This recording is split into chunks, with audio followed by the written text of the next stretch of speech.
guys, perkenalkan nama saya Ade Olivia. Di sini saya akan menjelaskan tentang materi hukum tata negara selama perkuliahan. Hukum tata negara adalah bentuk hukum yang mendefinisikan hubungan antara berbagai lembaga di dalam suatu negara. Yang pertama ada eksekutif, legislatif, dan yudikatif. Yang pertama saya akan jelaskan tentang eksekutif. Eksekutif adalah salah satu cabang pemerintahan yang memiliki kekuasaan dan bertanggung jawab untuk menerapkan hukum. Contoh paling umum dalam sebuah cabang eksekutif disebut dengan ketua pemerintahan. Eksekutif dapat merujuk kepada administrasi dalam sistem presiden atau sebagai pemerintah dalam sistem parlementer. Dan yang kedua, lembaga legislatif. Legislatif dibagi jadi beberapa bagian. Yang pertama lembaga legislatif, badan legislatif atau legislatur atau badan deliberatif. Pemerintahan dengan kuasa membuat hukum. Legislatif dikenal dengan beberapa nama yaitu parlemen, kongres, dan asambil nasional. Dalam sistem parlemen, legislatif adalah badan tertinggi dan menunjuk eksekutif. Dalam sistem presidensial, legislatif adalah cabang pemerintahan yang sama dan bebas dari eksekutif. Sebagai tambahan, atas penetapan hukum, legislatif biasanya juga dimiliki kuasa untuk menaikkan pajak dan menerapkan anggaran dan pengeluaran uang lainnya. Legislatif juga kadangkala menulis perjanjian dan memutuskan perang. Dan yang ketiga ada yudikatif. Yudikatif adalah lembaga kehakiman atau kejaksaan atau yang disebut juga lembaga yudikatif terdiri dari hakim, jaksa, dan magister dan sebagainya yang biasanya dilantik oleh kepala negara masing-masing. Mereka juga biasanya menjalankan tugas di mahkamah dan bekerjasama dengan pihak kuasa, terutama polisi, dalam menegakkan undang-undang. Selanjutnya saya akan menjelaskan tentang sumber hukum tata negara. Hukum tata negara dibagi menjadi dua, yaitu formil dan material. Formil bersumber dari undang-undang, jurisprudensi, dan konvensi ketatanegaraan. Dan material bersumber dari Pancasila. Dan selanjutnya saya akan menjelaskan tentang hukum tata negara dengan hukum lain. Dan selanjutnya saya akan menjelaskan tentang negara serikat dan negara kesatuan. Setelah itu, ciri-ciri makna dari sistem pemerintahan presidensial dan parlementer. Selanjutnya, definisi dan ciri-ciri dari bentuk pemerintahan republik dan monarki. Yang pertama ada bentuk negara. Bentuk negara terbagi jadi negara kekuasaan. Negara kekuasaan adalah negara yang berdaulat yang diselenggarakan sebagai satu kesatuan tunggal di mana pemerintahan pusat adalah yang tertinggi dan satuan-satuan subnasionalnya hanya menjalankan kekuasaan yang dipilih oleh pemerintahan pusat untuk didelegasikan. Bentuk pemerintahan kesatuan diterapkan oleh banyak negara di dunia. Dan selanjutnya, ciri-ciri negara kesatuan. Yang pertama, wewenang tertinggi berada di tangan pemerintahan pusat.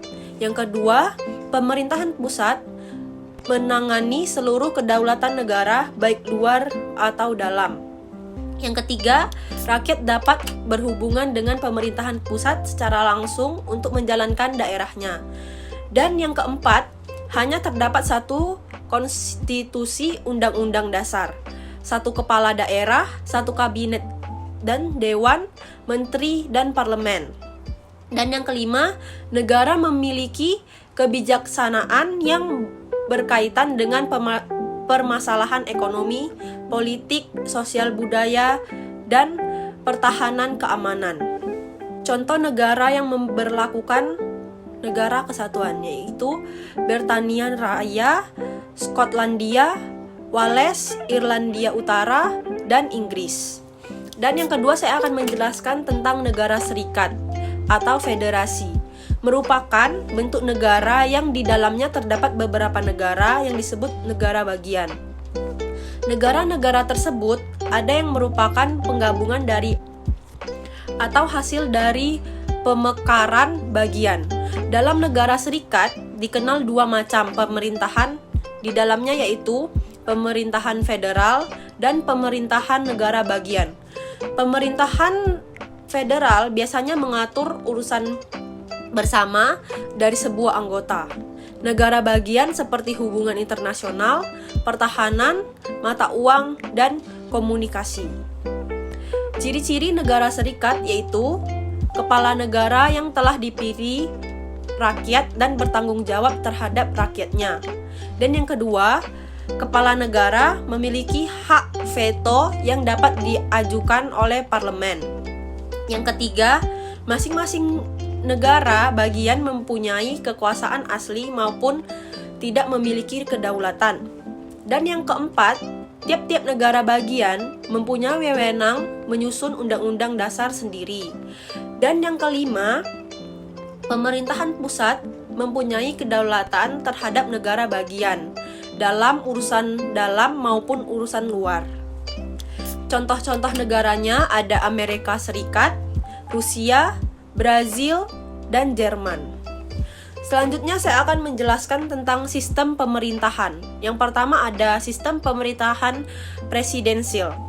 Sistem pemerintahan presidensial atau disebut juga dengan sistem kongresional merupakan sistem pemerintahan negara republik di mana kekuasaan eksekutif dipilih melalui pemilu dan terpisah dengan kekuasaan legislatif.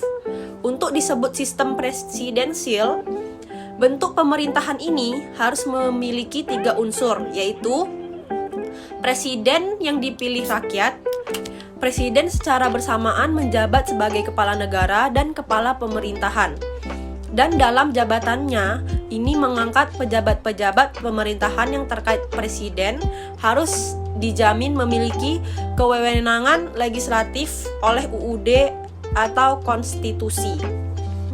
Dalam sistem presidensial, presiden memiliki posisi yang relatif kuat dan tidak dapat dijatuhkan karena rendah subjektif seperti rendahnya dukungan politik. Namun, masih ada mekanisme untuk mengontrol presiden. Jika presiden melakukan pelanggaran konstitusi, pengkhianatan terhadap negara, dan terlibat masalah kriminal, posisi presiden biasanya dijatuhkan. Bila ia diberhentikan karena pelanggaran-pelanggaran tertentu, biasanya seseorang wakil presiden akan menggantikan posisinya. Ciri-ciri pemerintahan presidensial yaitu yang pertama, dikepalai oleh seorang presiden sebagai kepala pemerintahan sekaligus kepala negara. Dan yang kedua, kekuatan eksekutif berdasarkan demokrasi rakyat dan dipilih langsung oleh mereka atau melalui Badan Perwakilan Rakyat. Dan yang ketiga, presiden memiliki hak prerogatif atau hak istimewa untuk mengangkat dan memberhentikan menteri-menteri yang memimpin departemen dan non-departemen. Yang keempat, menteri-menteri hanya bertanggung jawab kepada kekuasaan eksekutif, bukan kepada kekuasaan legislatif. Dan yang kelima, kekuasaan eksekutif tidak bertanggung jawab kepada kekuasaan legislatif. Dan yang ketujuh, kekuasaan eksekutif tidak dapat dijatuhkan oleh legislatif. Contoh-contoh negara yang memberlakukan hukum presidensial. Yang pertama, negara Amerika Serikat, Filipina, Indonesia, dan sebagian besar negara-negara Amerika Latin dan Amerika Tengah. Dan yang kedua, saya akan menjelaskan tentang parlementer. Sistem parlementer adalah sebuah sistem pemerintahan yang parlemennya memiliki peranan penting dalam pemerintahan. Dalam hal ini, parlemen memiliki wewenang dalam mengangkat perdana menteri dan parlemen pun dapat menjatuhkan pemerintahan, yaitu dengan cara mengeluarkan semacam mosi tidak percaya. Berbeda dengan sistem presidensial, sistem parlemen dapat memiliki seseorang presiden dan seseorang perdana menteri yang berwenang terhadap jalannya pemerintahan. Dalam presidensial, presiden berwenang terhadap jalannya pemerintahan. Tetapi, dalam sistem parlementer, presiden hanya menjadi simbol kepala negara. Ciri-ciri pemerintahan parlementer yaitu dikepalai oleh seorang perdana menteri sebagai kepala pemerintahan, sedangkan kepala negara dikepalai oleh presiden atau raja. Dan yang kedua, kekuasaan eksekutif, presiden ditunjuk oleh legislatif, sedangkan raja diseleksi berdasarkan undang-undang. Yang ketiga, perdana menteri memiliki hak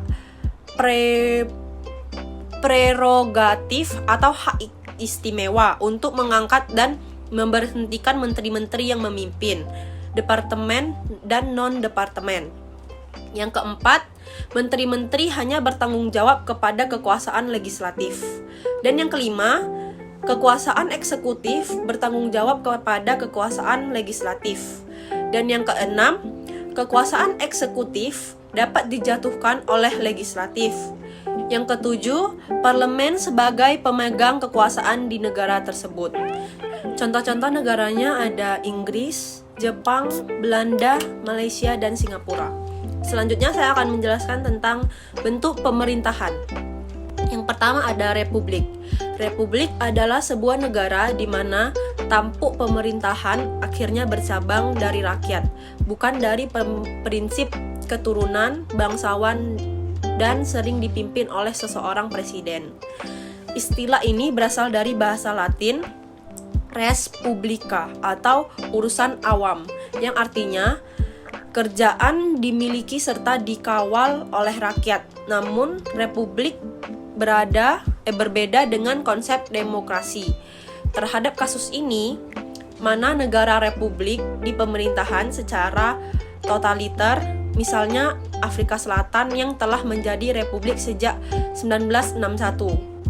Tetapi disebabkan dasar apartheid, sekitar 80% penduduk kulit hitamnya dilarang untuk mengikuti pemilu. Tentu saja terdapat juga negara republik yang melakukan perwakilan secara demokrasi. Ciri-ciri bentuk pemerintahan republik. Yang pertama, adanya satu pemerintahan pusat yang memegang seluruh kekuasaan pemerintahan. Yang kedua, adanya suatu konstitusi yang berlaku di seluruh wilayah negara. Yang ketiga, adanya seseorang kepala negara atau kepala pemerintahan untuk seluruh rakyat. Yang keempat, kekuasaan pemerintahan bisa diselenggarakan dan dikendalikan oleh pemerintahan pusat. Pemerintahan daerah hanya melaksanakan semua ketentuan dan kebijakan dari pemerintahan pusat, yang disebut sistem sentrilasi. Biasa saja pemerintahan pusat menyerahkan sebagian kekuasaannya sebagai urusan pemerintahan daerah yang disebut otonomi daerah. Negara-negara republik yaitu ada Myanmar, Laos, Vietnam, Singapura, dan Indonesia.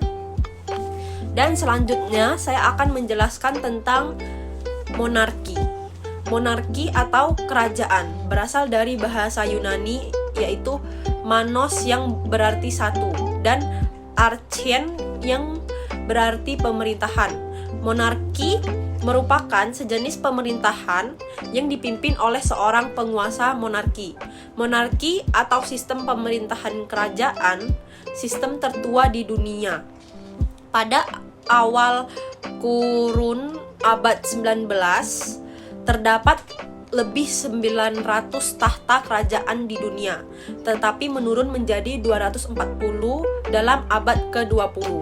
Sedangkan pada dekade ke-8 abad ke-20, hanya 40 tahta saja yang masih ada. Dari jumlah tersebut, hanya 4 negara yang mempunyai penguasa monarki yang mutlak dan selebihnya memiliki sistem monarki konstitusional. Ciri-ciri pemerintahan monarki, yang pertama, kepala negara disebut dengan raja. Dan yang kedua, pengangkatan raja sebagai kepala negara berdasarkan hak waris atau secara turun-menurun. Yang ketiga, kepala negara menjabat seumur hidup. Contoh-contoh negaranya ada Arab Saudi, Swaziland, Thailand, Britania, Maroko atau Spanyol, Kuwait, Qatar, Jepang, Monaco, Luxembourg, Brunei, Oman, Malaysia, dan Vatikan. Sekian dari saya tentang penjelasan materi hukum tata negara, dan terima kasih sudah menonton.